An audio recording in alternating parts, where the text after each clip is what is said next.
સંતાન જ્યારે સવાયું થાય ને ત્યારે માતા પિતાને આનંદ થવો જોઈએ. એમાં ઈગો નથી, એમાં અચીવમેન્ટનો અહેસાસ છે.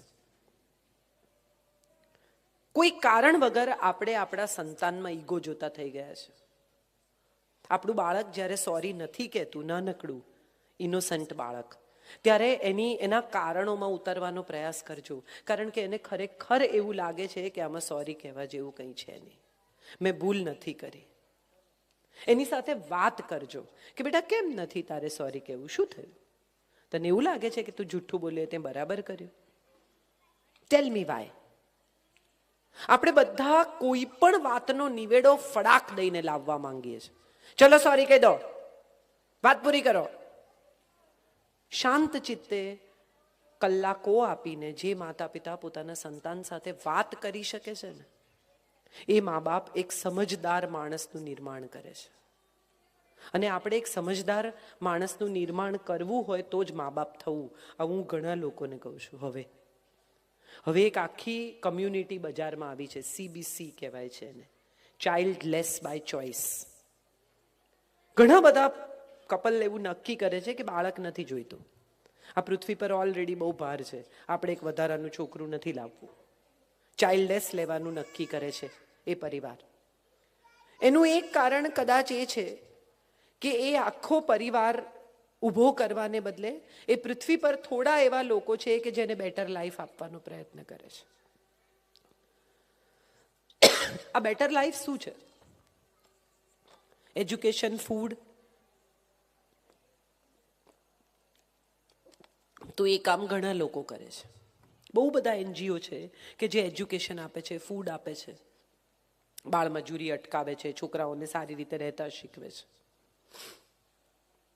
હવેના સમયમાં જો ખરેખર કોઈ એક સારું કામ થઈ શકે ને આ ટીનેજના નાના છોકરાઓ સાથે, તો એ છે પેશન્ટ હિયરિંગ. સારા શ્રોતા બનો સારા મા બાપ થવું હોય તો. બહુ જ જરૂરી છે આ. સમજણ ત્યારે જ ઊભી થશે જ્યારે સાંભળશો. મોટા ભાગના માતા પિતા સારા શ્રોતા જ નથી. છોકરું સ્કૂલેથી આવીને એની વાત કરે કે આજે તો આમ થયું ને, આજે તો તેમ થયું ને, આજે તો આ થયું ને. હા ચાલ ખાઈ લે, અહીંથી શરૂ થાય છે. ચાલ બસ હવે બોલવાનું બંધ કર અને તારી મોઢું બંધ કર. પહેલા ખાતી વખત મોઢું બંધ રાખવાનું. કઈ ડિસિપ્લિન શીખવો છો?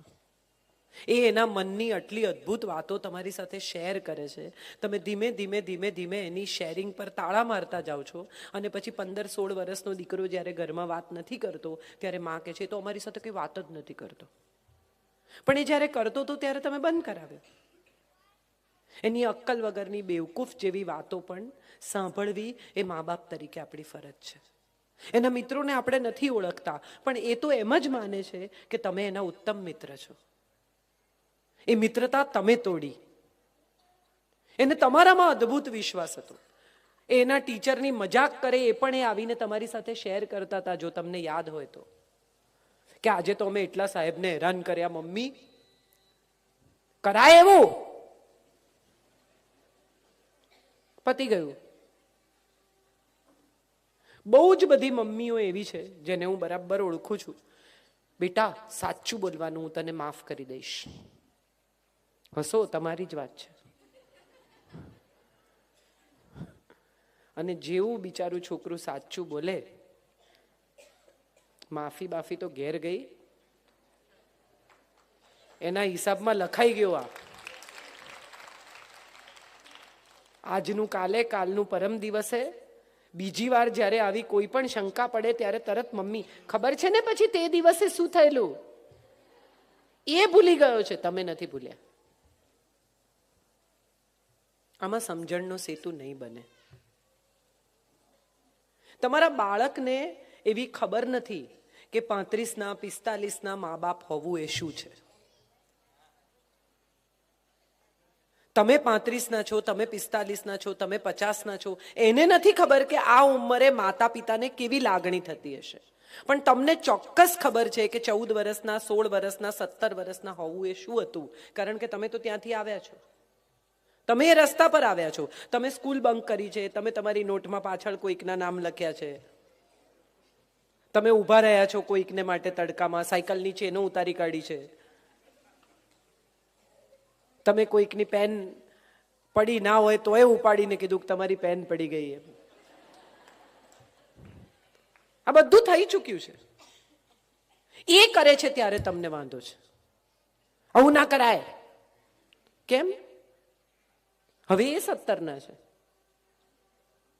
સવાલ એ છે કે આવું ના કરાય એવું શીખવવું હોય તો પણ બૂમ પાડવી એ રસ્તો નથી, ધમકાવવા એ રસ્તો નથી. બહુ જ બધા મા બાપો હું એવા ઓળખું છું કે હું તો મારા છોકરા સાથે બહુ ફ્રેન્ડલી છું. હું તો એને પહેલો બિયર હું પીવડાવીશ, ના પીવડાવતા. પહેલી સિગરેટ મારી જ જોડે પીશે, ના પીવડાવતા.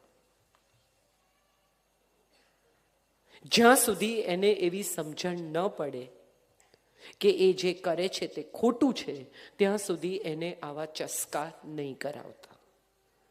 આ ચસ્કા છે. એક બિયરનો ટીન 150 રૂપિયાનો આવે છે, એને 150 રૂપિયા કમાતા શીખવો, પછી ચસ્કા કરાવજો. એને એવું શીખવાડો